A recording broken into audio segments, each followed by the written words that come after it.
안녕하세요. 내 손으로 정리한 한국의 역사입니다. 오늘부터 역사 수업이 끝날 때마다 간단한 그림과 글로 그날 배운 내용을 우리가 직접 정리를 해보려고 해요. 그런데 여러분들은 이렇게 생각할 수 있어요. 나 그림 자신 없는데, 나 정리하는 거 진짜 못하는데. 근데 이거를 왜 해야 되는지 선생님이 지금부터 간단하게 설명해 주겠습니다. 글과 그림을 활용해서 정리하는 방식을 비주얼 싱킹이라고 합니다. 자신의 생각이나 정보를 표현하고 기록하는 방법 중에 하나인데, 여러분한테 복잡한 그림을 그리라고 하지 절대 않을 거예요. 빠르고 간단하게 그릴 수 있는 그림과 그것을 정리하는 방법을 선생님이 차근차근 알려줄 거니까 어렵지 않을 거라고 생각합니다. 왼쪽 영화 장면을 한번 볼게요. 영화 300이라는 장면인데 왼쪽 그림을 그리라고 한다면 여러분들은 굉장히 당황스러울 거예요.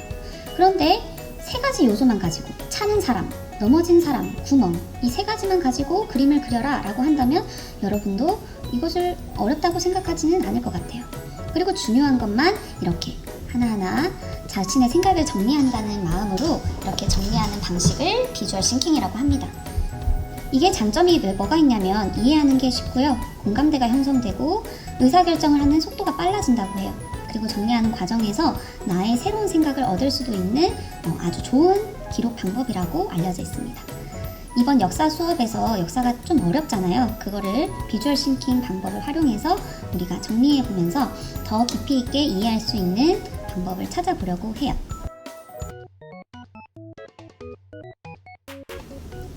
집에 줄이 없는 연습장이 있다면 그것을 적극 활용해도 좋습니다. 그게 없다면 하나 준비해주세요. 가장 쉬운 방법은 스케치북 있죠? 스케치북을 준비해주면 좋겠어요. 줄 없는 스케치북이 첫 번째 준비물이고요.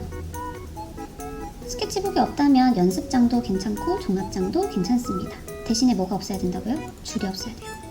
줄이 있으면 자꾸 그 틀에 갇혀서 이제 기록을 하게 되기 때문에 좀 자유롭지 못한 느낌이 있어요. 그리고 검정 펜이 정말 중요한데요. 두 가지 종류가 필요해요. 굵은 것과 얇은 것. 선생님 어떤 브랜드 게 좋나요? 상관없어요. 그냥 집에 있는 거 아니면 내가 문구점에 갔더니 이 정도면 되겠다 싶은 걸로 아무거나 준비해주면 될 것 같아요. 굵은 거는 제목 쓸 때 쓸 거고요. 얇은 거는 그림, 글씨를 쓸 때 사용할 거예요. 굵은 건 이런 촉을 가지고 있는 사인펜도 괜찮고 얇은 볼펜이면 뭐든지 괜찮습니다. 그 다음에 혹시 나는 좀 예쁘게 꾸미고 싶어요. 나는 정리 진짜 잘하고 나는 그림 좋아해요 하는 친구들은 연필, 색연필을 준비해주세요. 이게 왜 필요하냐면 기록을 펜으로 다 하고 난 다음에 그림을 색칠을 하고 싶다거나 또는 중요한 부분에 색연필로 조금 표시를 해서 강조를 하고 싶을 때 굉장히 유용합니다. 그래서 12색, 24색 이런 거 있잖아요. 연필, 색연필 그런 것을 준비해 놓으면 기록하는데 조금 더 화려하게 예쁘게 할 수 있겠죠. 자, 다들 스케치북을 꺼내주세요. 얼굴 그리기를 한번 해볼 거예요. 얼굴 그리기. 자, 선생님은 아주 간단하게 그릴 건데 어렵다고 느낀다면 이제 연습을 해야 돼요. 동그라미를 여러 개 한번 그려보세요. 선생님은 5개를 그릴 거예요. 5개. 5개의 동그라미를 그린 다음에 얼굴에서 가장 중요한 게 뭘까요? 네, 눈이랑 코랑 입이겠죠. 그냥 눈, 코를 먼저 그려보겠습니다. 입은 표정을 보여주니까 점점 코, 점점 코. 선생님은 그냥 다 이렇게 그릴 거예요. 너무 예쁘게 그리려고도 하지 않을 거예요. 그냥 점점 코 이렇게 얼굴을 그릴 거예요. 그런 다음에 이제 머리카락이나 그 사람을 아니면 그 신분을 표현하는 또는 기분을 표현하는 여러 가지들을 해줄 수가 있겠죠. 나는 서당에 가는 어떤 소년을 그릴 거야 라고 한다면 이렇게 그려줄 수 있을 거예요. 그 다음에 나는 조금 나이 든 사람인데 조선시대에 갓을 쓴 선비 또는 뭐라고 해야 될까? 이방, 사또 옆에 서 있는 이방을 한번 그려본다 치면 이렇게 수염과 갓을 그려줄 수도 있겠죠. 그 다음에 뭘 그려볼까요? 양반을 한번 그려볼게요. 양반이 쓰고 있는 모자를 대충 이렇게 그려주고, 양반하면 또 수염 아니겠어요? 수염을 아래에다가 이렇게 그려줄 수도 있겠죠. 입을 그려주고 수염을 색칠해줍니다. 한번 따라 그려보세요. 와, 양반이네요. 양반 아저씨. 입은 굉장히 표정을 많이 보여주거든요. 만약에 입꼬리가 아래로 이렇게 축 처져 있거나 옆으로 찍 그어져 있다면 뭔가 화가 났다거나 그런 것을 표현해 줄 수가 있겠죠. 그래서 거기에 맞게 또 머리카락을 그려줄 수도 있을 거예요. 아니면 나는 행복한 한박 웃음을 짓고 있는 사람을 그릴 거야 라고 한다면 입을 활짝 벌리고 입꼬리가 올라간 사람을 그려주면 됩니다. 이렇게 얼굴을 간단하게 그릴 수 있을 것 같아요. 어렵나요? 어렵다면 연습을 합시다. 어렵지 않을 거라고 생각해요. 그리고 나서 우리 귀가 없으니까 좀 이상해서 귀를 한번 그려주겠습니다. 되게 잘 그린 것 같아요. 그쵸? 얼굴 5개가 순식간에 완성이 되었어요. 그런 다음 우리 한반도 그리는 거를 한번 연습해 볼게요. 한반도가 뭐죠? 우리나라 역사가 지속된 우리나라가 그동안 대부분 한반도에서 살았고 그 안에서 여러 나라가 생기고 사라졌는데 그렇기 때문에 역사 그림을 그릴 때 한반도를 그리는 것이 필요합니다. 아주 중요해요.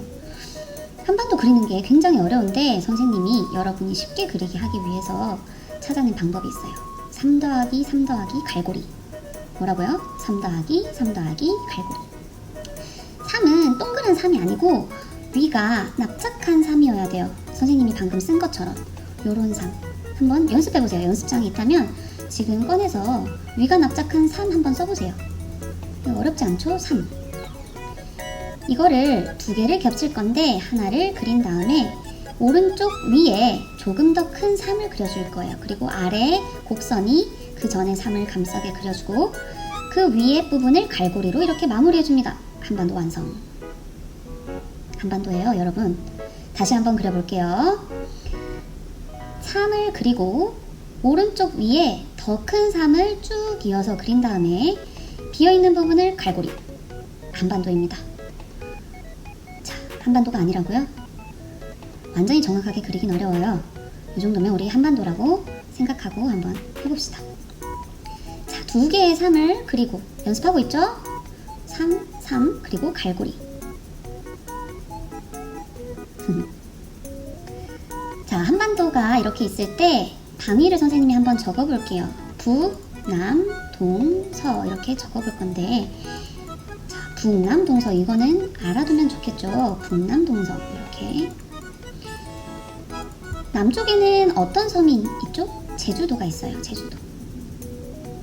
동쪽에는 이제 독도, 울릉도가 있는데 그것까지 우리는 정확하게 그려줍시다. 항상 그릴 때마다 간략하게 제주도를 그려준다면 남쪽 살짝 왼쪽에 동그라미 커다란 섬을 하나 그려주고 울릉도, 독도는 동쪽에다가 그려주면 되겠죠.